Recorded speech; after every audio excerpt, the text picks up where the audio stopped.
네, 오늘 뉴스탑텐이 선정한 첫 번째 주제 바로 이겁니다. 2위 발등의 불, 이재용의 간판. 일본의 경제 보복이 본격 시작됐고 이 추가 보복 가능성까지 나오면서 한일 간 갈등이 점점 깊어지고 있습니다. 뚜렷한 해법이 보이지 않는 이 분위기에 삼성전자의 이재용 부회장이 직접 나섰습니다. 어제 저녁 긴급히 일본으로 출국을 했습니다. 먼저 이현정 의원님. 네. 글쎄요, 삼성의 수장까지 나섰다. 상황이 녹록치 않기 때문이겠죠? 그렇습니다. 굉장히 긴박한 상황이라고 보여집니다. 특히 이제 삼성 같은 경우는 이제 반도체 세계 1위 업체 아니겠습니까? 근데 이 반도체 세계 1위 업체에서 가장 중요한 소재인 세 가지를 지금 일본이 규제를 하고 있거든요. 더군다나 지금 이제 삼성에서 가지고 있는 에칭가스, 이 에칭가스 같은 경우는 이제 반도체 만들 때 주로 세척제로 많이 쓰이는데요. 이 불화수소랍니다. 이 불화수소 같은 경우는 이제 보통 일반 다른 나라에서는 99.99% 순도인데 일본 같은 경우는 99.999% 이 5개 구가 있는 이 정도의 굉장히 순도가 높은 거를 일본에서 주로 독점 생산하고 있습니다. 근데 이게 지금 일부에서는 뭐 일주일, 일부에서는 1개월 이 정도 지금 재고밖에 없다고 지금 알려지고 있거든요. 이것이 없이는 사실은 반도체가 생산할 수가 없습니다. 예. 아마 그런 측면에 봐서 지금 이재용 부회장이 지난번 손정희 회장을 만난 이후에 지금 빨리 일본으로 건너가서 뭔가 일단 수급 대책을 마련하기 위해서 지금 일단 뭐 계속 뛰고 있는 것 같습니다. 화면 한번 보시면 이재용 부회장에게 취재진이 여러 가지 질문을 했을 때 장만해요라고 짧게 언급했어요. 네. 박지훈 변호사님, 결국 한일 간의 상황을 지금 날씨로 표현한 거라고 봐야 되겠죠. 이거는 의미가 있다고 봐야 될 것 같아요. 장마하다고 얘기했다는 거는 뭐 쉽게 풀릴 가능성이 없다라는 것을 좀 둘러서 얘기했는 게 아닌가 생각이 듭니다.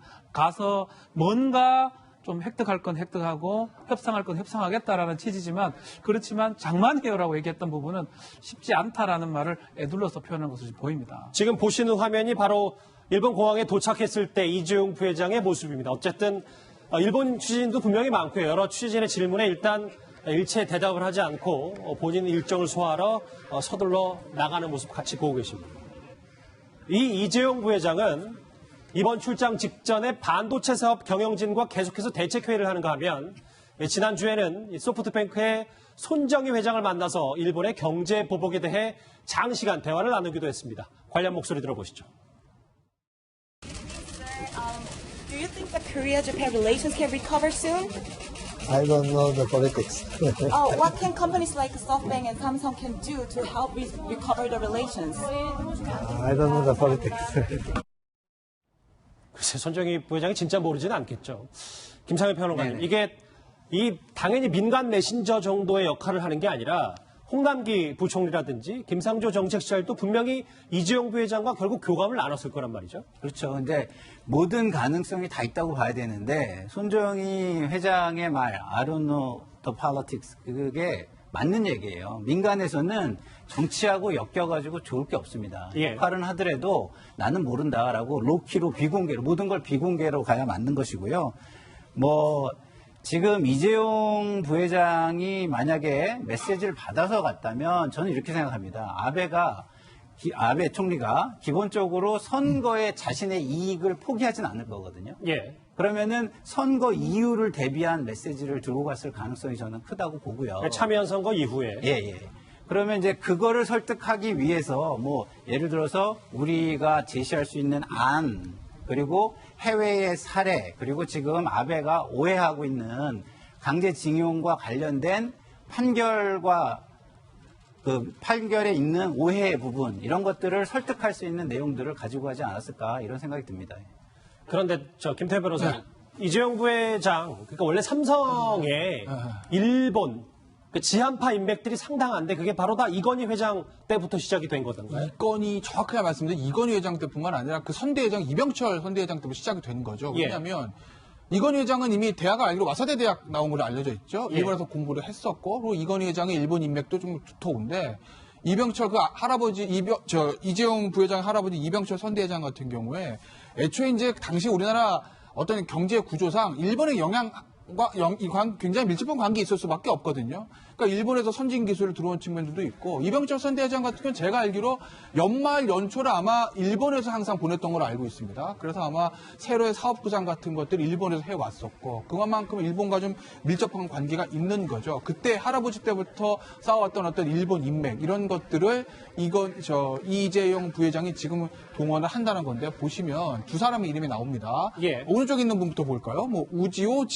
지로라는 우시오 전기 회장이라는 건데 예. 저 사람이 알고 봤더니 IT 업계 거물이고 핵심 파트너인데 그런데 아베 총리 사돈이라는 거예요. 아마 이분이 아마 좀 키맨이 될 것 같아요. 그러니까 정확하게 말하면 아베 총리의 형의 장인이라는 겁니다. 예. 그러니까 사돈 관계인 거죠. 아마 저런 인맥들을 동원을 해서 이재용 부회장이 이 장마 전선을 좀 뚫고 나가려는 것 같은데 기업들의 저런 어떤 처절한 노력들을 결국 이제 우리 정부에서 좀 뒷받침해줘야 되지 않겠습니까? 저게 아마 일본 정부의 차원에서 결정된 것이기 때문에 우리 기업인들이 가서 개인적인 인맥을 동원해서 풀려고 노력은 하겠지만 한계가 있을 겁니다. 그렇죠. 그럼 결국 정부가 정치 외교적으로 좀 풀어줘야 된다는 거죠. 예. 김 변호사님 말씀이 이렇게 저는 다 동감을 하고요. 근데 이런 게 있습니다. 그 정치인들이 가장 약한 고리가 뭐냐? 후원을 하는 사람하고 그다음에 선거에 표를 주는 유권자예요. 그래서 저런 분들을 통해서 비공개로 이렇게 잘 움직이면 상당히 영향력 있는 뒤에서의 그 뭐라고 합니까? 또 다른 이야기가 진전이 될 수 있을 수도 있습니다. 화면 잠깐 한번 더 보시면 이 우시오 전기 회장이 보니까 12년 전에 한남동 승주연에 초대돼서 이건희 회장과 같이 뭐 식사도 하고 이런 적도 있네요.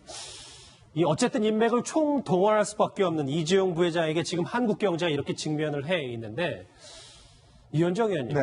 얼마 전에 한 언론과의 인터뷰에서 과거에 삼성전자 사장이었던 진대재 전 사장이 의미심장한 얘기를 하나 했더라고요. 네.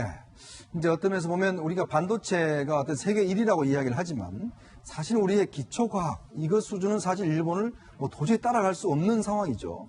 지금 보면 우리가 어떤 면에서 보면 일본에서 생산한 주요한 소재들을 가지고 와서 2차 생산물을 만드는 것이거든요. 그만큼 일본이 굉장히 소재 분야에 강합니다.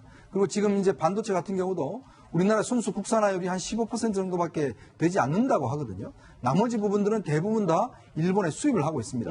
아마 아시겠지만 최근에 우리가 구미에서 얼마 전에 이제 불화소와 관련 유출 사고가 일어났어요. 그러니까 불화소 우리나라 생산하기 위해서 했는데 문제는 그 이후에 굉장히 화학관리법 따라서 굉장히 엄격하게 규제를 내버렸어요.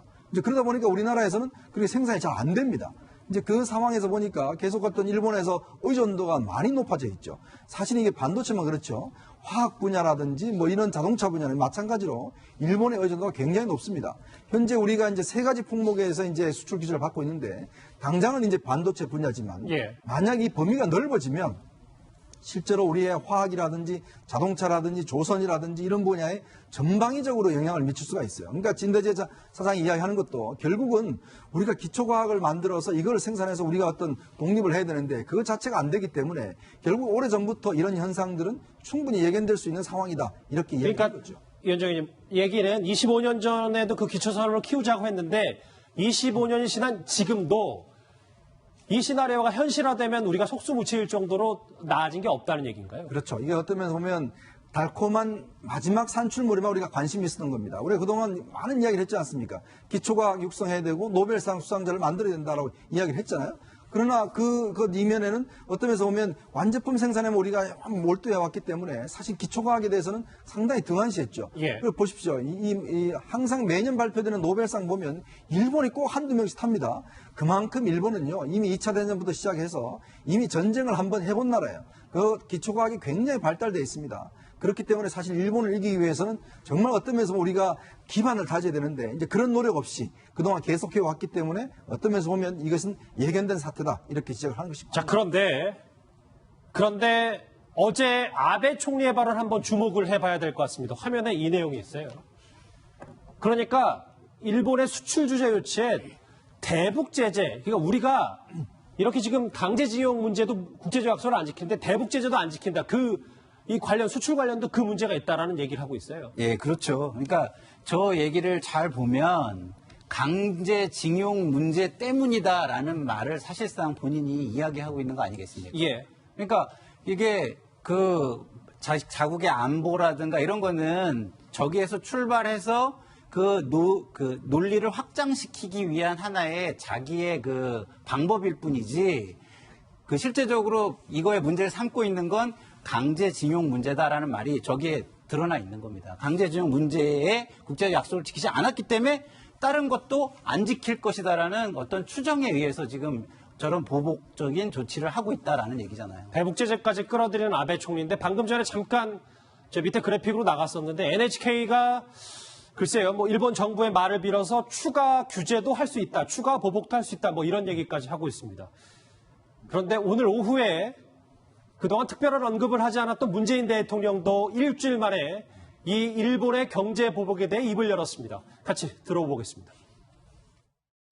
대응과 맞대응의 악순환은 양국 모두에게 결코 바람직하지 않습니다. 그러나 한국의 기업들에게 피해가 실제적으로 발생할 경우 우리 정부로서도 필요한 대응을 하지 않을 수 없을 것입니다. 저는 그렇게 되기를 바라지 않습니다. 일본 측의 조치 철회와 양국 간의 성의 있는 협의를 촉구합니다. 위원장님, 네. 문 대통령의 메시지는 일주일 만인데 네. 저 메시지가 뭐 타이밍을 보고 지금 한 건지 아니면 아베 총리가 대북 이 제재 문제까지 끌어들이자 발끈한 건지 이걸 좀 나눠봐야 될 것 같으세요. 일단 오늘의 아마 문 대통령의 메시지 핵심은 여기 있는 것 같습니다. 대응과 맞대응의 악순환은 양국 모두에게 바람직하지 않다. 일단은 일본의 조치에 대해서 우리가 즉각적인 대응 조치를 하진 않겠다는 그런 의미를 일켜요. 왜냐하면 지금 이제 기업의 구체적으로 피해가 나타나면 그때 대응하겠다는 것은 현재 우리가 일단 재고를 가지고 있지 않습니까? 이게 어떤 면에서 기존 피해가 나려면 한 달 정도 시간이 있죠. 예. 자, 그러면 이제 문 대통령 입장에서 보면 지금 당분간은 이 문제를 좀 로키로 가겠다는 아마 그런 이야기를 하시는 것 같아요. 결국 이 문제는 외교적으로 풀 수밖에 없는 상황 아니겠습니까? 자, 지금에서 우리가 어떤 면에서 수단이 그렇게 뚜렷하지가 않습니다. 지금 뭐 정부에서는 WTO 제소라든지 그다음에 우리 뭐 육성, 그러니까 소재기업 육성 등등을 이야기하고 있는 이거 전부 다 장기적인 대책이거든요. 단기적으로 우리가 할 수 있는 수단이 별로 없어요. 자, 그런 면에 비춰봐서 문 대통령은 지금 수요일 날 30대 대기업과 또 회동도 예정이 돼 있지 않습니까? 예. 그러면 지금 현재로서는 정부 차원에서는 일단 로키로 가겠다. 일단 그러나 한 달 뒤에 우리 기업이 피해가 날 경우 그 한 달 뒤라는 거는 일단 일본 참여연 선거가 끝난 이후입니다. 예. 7월 21일 날 참여연 선거가 있으니까 아마 그 사이에 뭔가 정치적인 어떤 타협을 모색하는 뭐 그런 쪽으로 아마 저는 메시지를 읽었습니다. 자, 그런데 말이죠. 오늘 정치권에서는 일본의 경제 보복과 관련해서 때 아닌 의병 논란이 일기도 했습니다. 같이 듣고 오겠습니다. 아베 내각이 정치적 이익을 위해 자국민의 반감을 자극하고 이용하는 것은 대단히 무책임하고 위험한 일입니다.